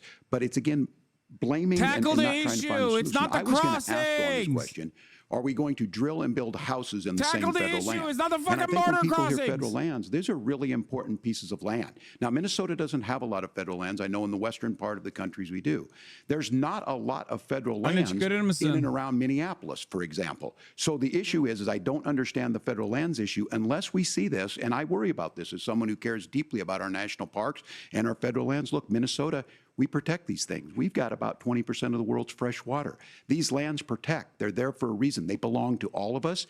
But again, this is when you view housing and you view these things as commodities. Like, there's a chance to make money here. Let's take this federal land and let's sell it to people for that. I think there's better ways to do this. We've seen it in Minnesota. We're able to refurbish some of these houses. We're able to make some investments. That gets people in. And I'm still on the fact on this. Economists, Senator Vance, you said you don't like the economists. Which economists are saying that it is immigrants that's adding to the cost? Governor, your time is up. But Senator, on that point, I'd like for you to clarify. There are many contributing factors to high housing costs. What evidence do you have that migrants are part of this problem? Well, there's a Federal Reserve study that we're happy to share after the debate. We'll put it up on social media, actually, that really drills down on the connection between increased levels of migration, especially illegal immigration, and higher housing prices. Now, of course, Margaret, that's not the entire driver of higher housing prices. It's also the regulatory regime of Kamala Harris. Look, we are a country of builders. We're a country of doers. We're a country of explorers. But we increasingly have a federal administration that makes it harder to develop our resources, makes it harder to build things, and wants to throw people in jail for not doing everything exactly as Kamala Harris says they have to do. And what that means is that you have a lot of people who would love to build homes who aren't able to build homes. I actually agree with Tim Walz. We should get out of this idea of housing as a commodity. But the thing that has most turned housing into a commodity is giving it away to millions upon millions of people who have no legal right to be here. What are the federal regulations? I deal with this as a governor. You can very quickly reply. I'm sorry. I get this as a governor, and I don't necessarily disagree with that, that in some cases, many of those are local, many of them are state. I don't know which ones are federal, but I think whenever we talk regulations, people think they can get rid of them. I think you want to be able to get out of your house in a fire. I think you want to make sure that it's fireproof and those types of things. So which are the regulations? Because the vice president's not responsible for those. Congress writes those. Governor, thank you. Gentlemen, we have a lot to get to. You're passionate about the housing crisis, I can tell. But Nora? Thank you. One of the top problems facing Americans is the high cost of health care. Senator Vance, At the last presidential debate, former President Trump was asked about replacing the Affordable Care Act. In response, he said, "I have concepts of a plan." Since then, Senator, you've talked about changing how chronically ill Americans get health insurance. Can you explain how that would work? And can you guarantee that Americans with pre-existing conditions won't pay more? I'll give you 2 minutes. Well, of course, we're going to cover Americans with pre-existing conditions. In fact, a lot of my family members have gotten health care. I believe, members of my family actually got private health insurance, at least for the first time, switched off of Medicaid onto private insurance for the first time under Donald Trump's leadership. And I think that, a lot of people have criticized this concepts of a plan remark.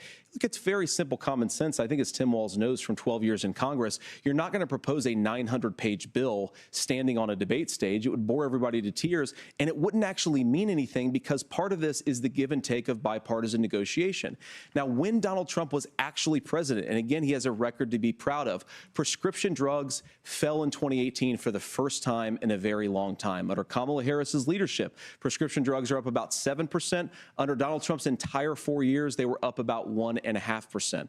He introduced pricing transparency. Think about healthcare. You go into a hospital, you try to buy something, and nobody knows what it actually costs. That price transparency will actually give American consumers a little bit more choice and will also drive down costs. And we talked about, the reinsurance regulations is what I was talking about. Look, Donald Trump has said that if we allow states to experiment a little bit on how to cover both the chronically ill but the non-chronically ill, it's not just a plan. He actually implemented some of these regulations when he was president of the United States. And I think you can make a really good argument that it salvaged Obamacare, which was doing disastrously until Donald Trump came along. Of a healthcare solution. Point about President Trump. Of course, you don't have to agree with everything that President Trump has ever said or ever done.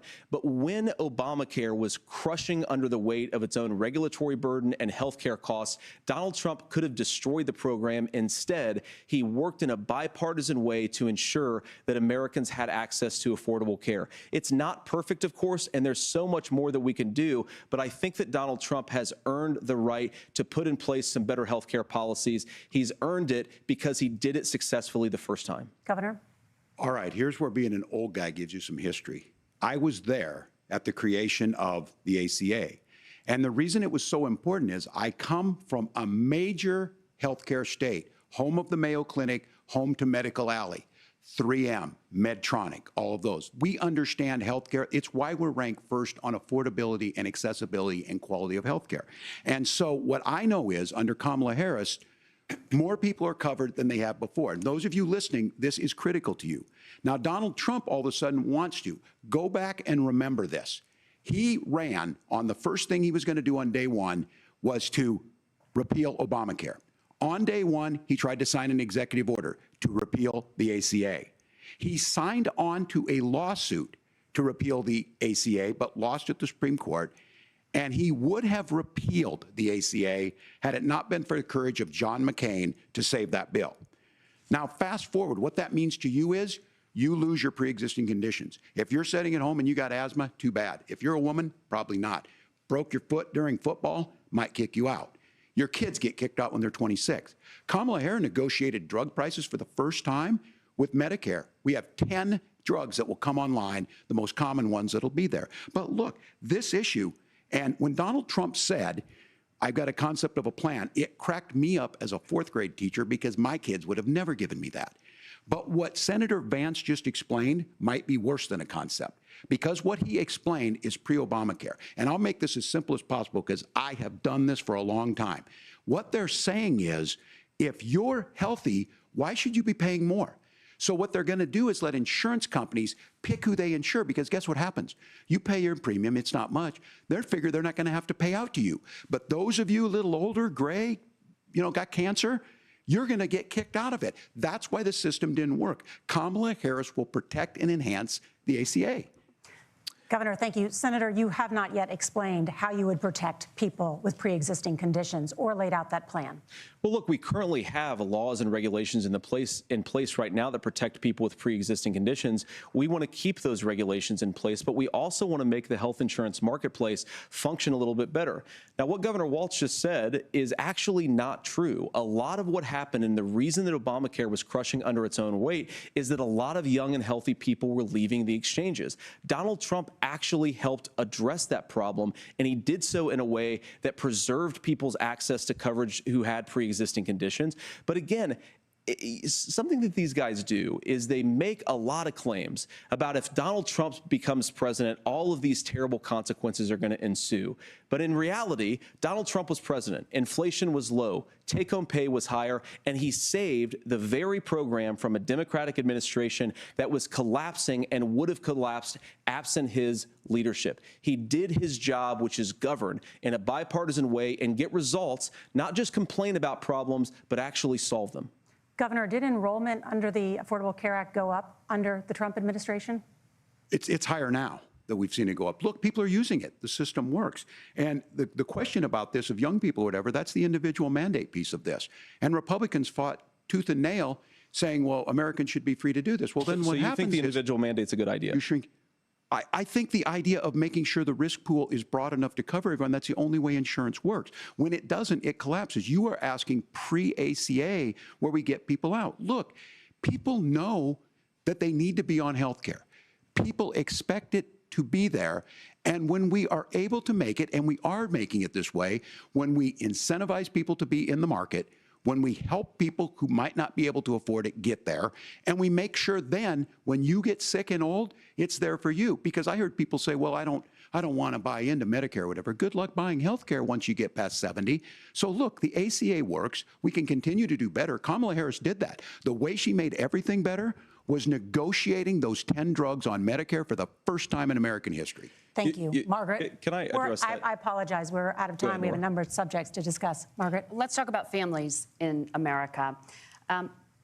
There is a child care crisis in this country, and the United States is one of the very few developed countries in the world without a national paid leave program for new parents. Governor Walz, you said that if Democrats win both the White House and Congress, this is a day one priority for you. How long should employers be required to pay workers while they are home taking care of their newborns? You have 2 minutes. Yeah, well, that's negotiable, and that's what Congress worked. But here's what the deal is. Americans sitting out there right now, you may work for a big company. Look, we're home in Minnesota to some of the largest Fortune 500 companies. Kamala Harris knows that in California.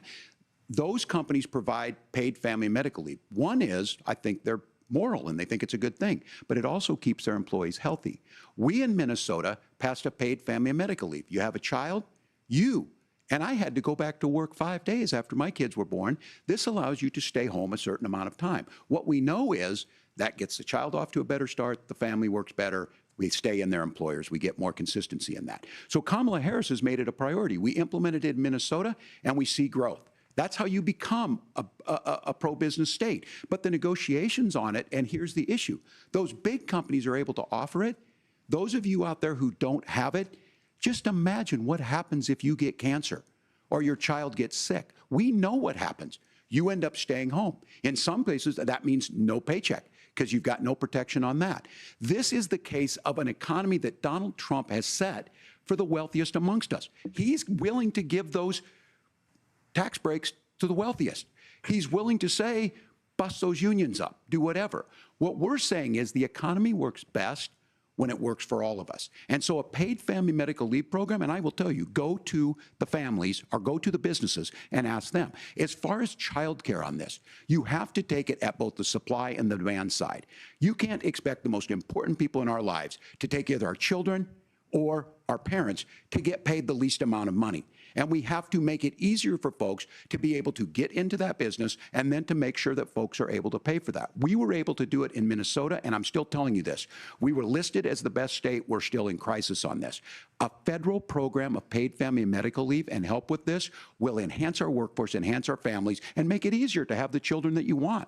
Governor, your time is up. Senator, do you support a national paid leave program? And if so, For how long should employers be mandated to get the pay fuck their back to employees work, while they bitch. are home taking care of their newborn? Get back to You have work! 2 minutes. Yeah, well, first of all, Margaret, a number of my Republican colleagues and some Democrats, too, have worked on this issue. And I think there is a bipartisan solution here because a lot of us care about this issue. I mean, look, I speak from this very personally because I'm married to a beautiful woman who is an incredible mother to our 3 beautiful kids, but is also a very, very brilliant corporate litigator. And I'm so proud of her. But being a working mom, even for somebody with all of the advantages of my wife, is extraordinarily difficult. And it's not just difficult from a policy perspective. She actually had access to paid family leave because she worked for a bigger company. But the cultural pressure on young families and especially young women, I think makes it really hard for people to choose the family model they want. A lot of young women would like to go back to work immediately. Some would like to spend a little time home with the kids. Some would like to spend longer at home with the kids. We should have a family care model that makes choice possible. And I think this is a very important substantive difference between Donald Trump and Kamala Harris's approach. I mean, look, if you look at the federal programs that we have that support paid family leave right now, the Community Development Block Grant, and there's another block grant program that spends a lot of money from the federal government. These programs only go to one kind of child care model. Let's say you'd like your church maybe to help you out with child care. Maybe you live in a rural area or an urban area and you'd like to get together with families in your neighborhood to provide child care in the way that makes the most sense. You don't get access to any of these federal monies. We want to promote choice in how we deliver family care and how we promote child care because, look, it is unacceptable. And, you know, of course, Tim and I have been on the campaign trail a lot the past 7 or 8 weeks. And one of the biggest complaints I hear from young families is people who feel like they don't have options, like they're choosing between going to work or taking care for their kids. That is an incredible burden to put on American families. We're the only country that does it. I think we could do a heck of a lot better. Senator, thank you. You have also said, Senator Vance, many things about the American family. The Federal Reserve says parents will spend nearly as much on child care as they do on housing each month. By the way, moderators have been carrying this for Walz. President Trump recently said, as much as child care is talked about as being expensive, it's relatively speaking not very expensive compared to the kinds of numbers we'll be taking in. Is President Trump committed to the $5,000 per child tax credit that you have described? You have 1 minute. Well, what President Trump said, Margaret, I just want to defend my running mate here a little bit, is that we're going to be taking in a lot of money by penalizing companies for shipping jobs overseas and penalizing countries who employ slave laborers and then ship their products back into our country and undercut the wages of American workers. It's the heart of the Donald Trump economic plan. Cut taxes for American workers and American families. Cut taxes for businesses that are hiring and building companies in the United States of America, but penalize companies and countries that are shipping jobs overseas. That's the heart of the economic proposal. And I think what President Trump is saying is that when we bring in this additional revenue with higher economic growth, we're going to be able to provide paid family leave, child care options that are viable and workable for a lot of American families. Can you clarify how that will solve the child care shortage? Well, because as Tim said, a lot of the child care shortage is we just don't have enough resources going into the multiple people who could be providing family care options. And we're going to have to, unfortunately, look, we're going to have to spend more money. We're going to have to induce more people to want to provide child care options for American families, because the reason it's so expensive right now is because you've got way too few people providing this very essential service. Thank you, Senator. Governor Walz, your ticket also has some child care tax credit proposals. Do you think Congress will agree to the $6,000 credit for newborns and $3,000 credit for children over the age of 6, as your campaign has promised? Is that realistic? Well, if these members of Congress are listening to anybody, I can tell you, and this is the biggest issue. Everybody listening tonight knows. I mean, I'm sure they were shocked to hear it's not that expensive. And let's be clear, whether it's $5,000 or $6,000, that pays you about 3 or 4 months. Let's be clear of where we're at on this. It's because we got out of an imbalance on this. We thought we were going to get by not paying people. I don't think Senator Vance and I are that far apart. I'm not opposed to what he's talking about on options. We've done scholarships types of things. I think we need to be open to making the case. But the issue here is, the question you asked is, you're not going to pay for it with these tariffs. That's just adding another $4,000 on the family and taking less. So not only do they not get the money to pay for that, they're $4,000 in the hole. That's Wharton School. That's his alma mater. And so I think the issue here is, those members of Congress, I can't believe they're not here. When I go to businesses, sure, they'll talk about taxes sometime, but they will lead with childcare and they will lead with housing, because we know the problem is, especially in a state like Minnesota, we need more workers because our economy is growing, but we need the workforce. Governor, thank you. We need to move on. Nora? Let's talk about the state of democracy, the top issue for Americans after the economy and inflation. After the 2020 election, President Trump's campaign and others filed 62 lawsuits contesting the results. Judges, including those appointed by President Trump and other Republican presidents, looked at the evidence and said there was no widespread fraud. The governors of every state in the nation, Republicans and Democrats, certified the 2020 election results and sent a legal slate of electors to Congress for January 6th. Senator Vance, you have said you would not have certified the last presidential election and would have asked the states to submit alternative electors. That has been called unconstitutional and illegal. Would you again seek to challenge this year's election results, even if every governor certifies the results? I'll give you 2 minutes. Well, Nora, first of all, I think that we're focused on the future. We need to figure out how to solve the inflation crisis caused by Kamala Harris's policies, make housing affordable, make groceries affordable, and that's what we're focused on. But I want to answer your question because you did ask it. Look, what President Trump has said is that there were problems in 2020, and my own belief is that we should fight about those issues, debate those issues peacefully in the public square, and that's all I've said, and that's all that Donald Trump has said. Remember, he said that on January the 6th, the protesters ought to protest peacefully. And on January the 20th, what happened? Joe Biden became the president, Donald Trump left the White House, and now, of course, unfortunately, we have all of the negative policies that have come from the Harris-Biden administration. I believe that we actually do have a threat to democracy in this country, but unfortunately, it's not the threat to democracy that Kamala Harris. He's like, they should have let it happen. It is the threat so that of Joe censorship. Biden could have ruined the country. Great Americans answer, sir. Thank you. Casting aside lifelong friendships because of disagreements over politics. It's big technology companies silencing their fellow citizens, and it's Kamala Harris saying that rather than debate and persuade her fellow Americans, she'd like to censor people who engage in misinformation. I think that is a much bigger threat to democracy than anything that we've seen in this country in the last 4 years, in the last 40 years.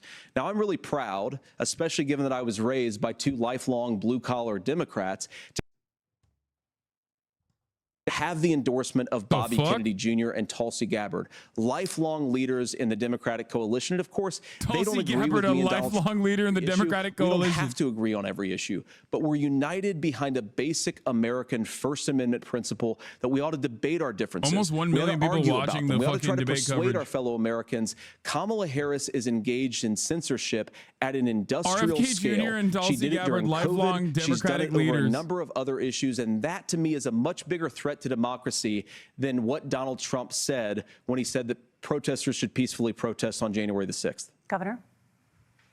Well, I've enjoyed tonight's debate, and I think there was a lot of commonality here, and I'm sympathetic to misspeaking on things, and I think I might have with the senator. Me too, man. There's one though that this one is troubling to me, and I say that because I think we need to tell the story. Donald Trump refused to acknowledge this. And the fact is that I don't think we can be the frog in the pot and let the boiling water go up. He was very clear. I mean, he lost this election, and he said he didn't. 140 police officers were beaten at the Capitol that day, some with the American flag. Several later died. And it wasn't just in there. In Minnesota, a group gathered on the state Capitol grounds in St. Paul and said, we're marching to the governor's residence, and there may be casualties. The only person there was my son and his dog, who was rushed out crying by state police. That issue, and Mike Pence standing there as they were chanting, hang Mike Pence. Mike Pence made the right decision. So, Senator, it was adjudicated over and over and over. I worked with kids long enough to know, and I said as a football coach, sometimes you really want to win, but the democracy is bigger than winning an election. You shake hands, and then you try and do everything you can to help the other side win. That's what was at stake here. Now, the thing I'm most concerned about is the idea that imprisoning your political opponents, already laying the groundwork for people not accepting this. And a president's words matter. A president's words matter. People hear that. So I think this issue of settling our differences at the ballot box, shaking hands when we lose, being honest about it, but to deny what happened on January 6th, the first time in American history that a president or anyone tried to overturn a fair election and the peaceful transfer of power. And here we are 4 years later in the same boat. I will tell you this, that when this is over, we need to shake hands, this election, and the winner needs to be the winner. This has got to stop. It's tearing our country apart. Margaret? Senator Vance, did you want to respond to that? Yeah, well, look, Tim, first of all, it's really rich for Democratic leaders to say that Donald Trump is a unique threat to democracy when he peacefully gave over power on January the 20th, as we have done for 250 years in this country. We are going to shake hands after this debate and after this election. And of course, I hope that we win, and I think we're going to win. But if Tim Walz is the next vice president, he'll have my prayers, he'll have my best wishes, and he'll have my help whenever he wants it. But we have to remember that for years in this country, Democrats protested the results of elections. Hillary Clinton in 2016 said that Donald Trump had the election stolen by Vladimir Putin because the Russians bought like $500,000 worth of Facebook ads. This has been going on for a long time. And if we want to say that we need to respect the results of the election, I'm on board. But if we want to say, as Tim Walz is saying, that this is just a problem that Republicans have had, I don't buy that.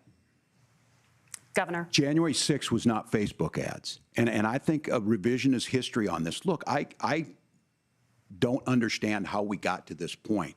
But the issue was that happened. So boring. Donald Trump can do it. And all of us say there's no place for this. I liked it. I want more January 6s. It was funny. Censorship to stop Give it up. from doing. Give it up. To kill someone, we need more January 6s. It was very funny, objectively. Censorship is book banning. We've seen that. We've seen that brought up. I just think for everyone tonight, and I'm going to thank Senator Vance. I think this is the conversation they want to hear. And I think there's a lot of agreement, but this is one that we are miles apart on. This was a threat to our democracy in a way that we had not seen.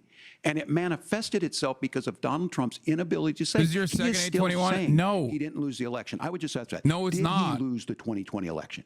A bunch of fucking fat Republicans trying to climb over the Capitol wall, speaking their mind in the wake to of do the what? Take photos COVID and poop situation? inside of Nancy Pelosi's office? That is a damning non-answer. It's a damning non-answer. It was objectively funny. About Sorry. Censorship. Obviously, Donald Trump and I think that there were problems in 2020. We've talked about it. I'm happy to talk about it. A lot of you are further, liars. But you guys attack You are us lying to for not yourselves if believing you think in that wasn't democracy. fucking the most hilarious. Sacred right under the United States democracy is the First Amendment.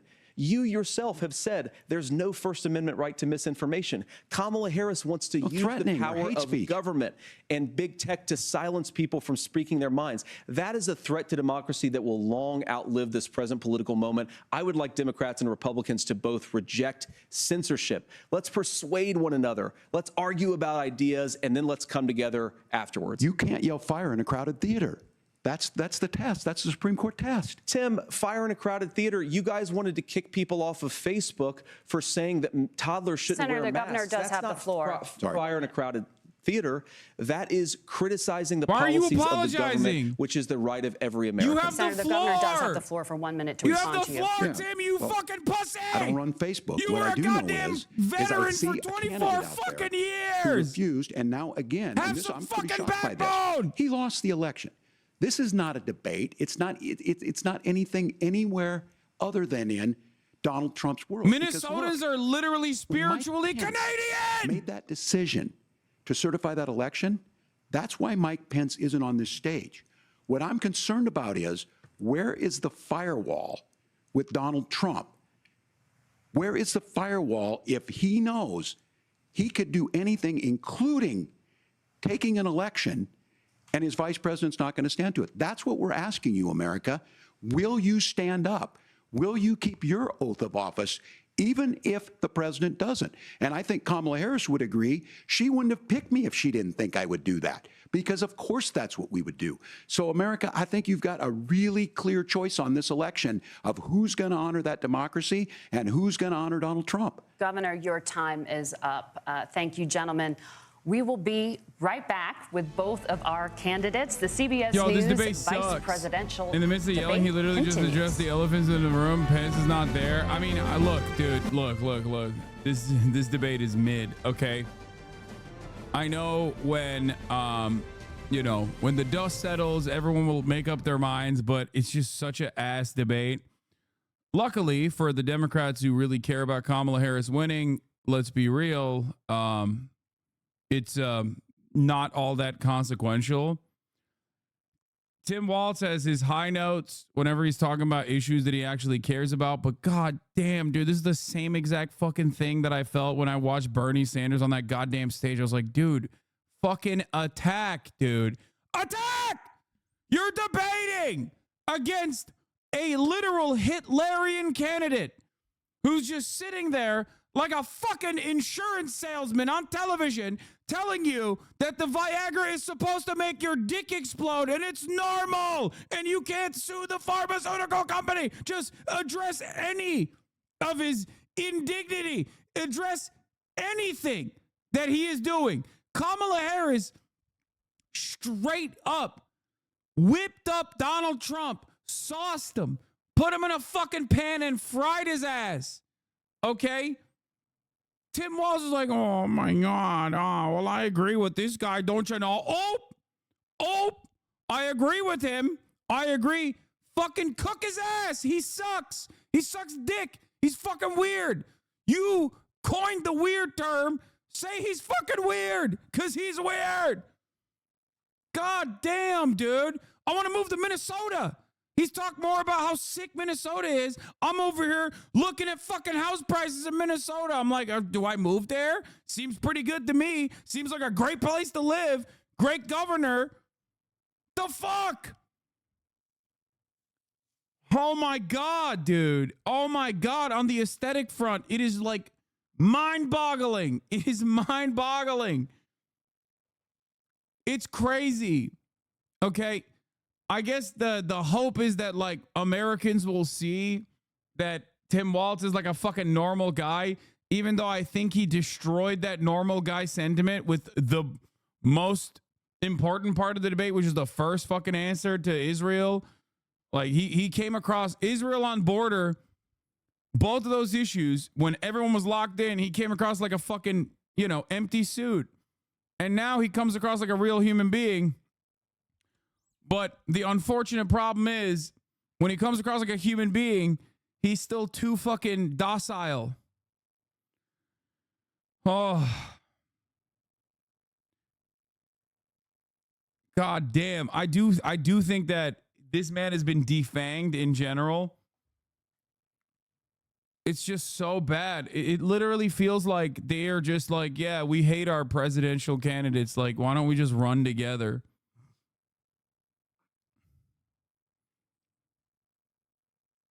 Okay.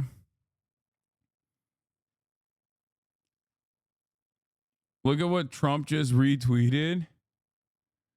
What did he retweet? My daughter was killed in the Parkland shooting. It's abhorrent that Tim Walz has befriended school shooters, disqualifying.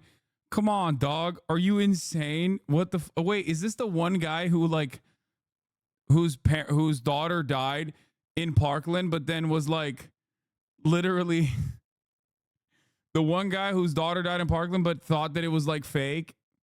That's the guy, right? It's the one crazy one. Okay, yeah, that makes sense. That dude is so insane, dog.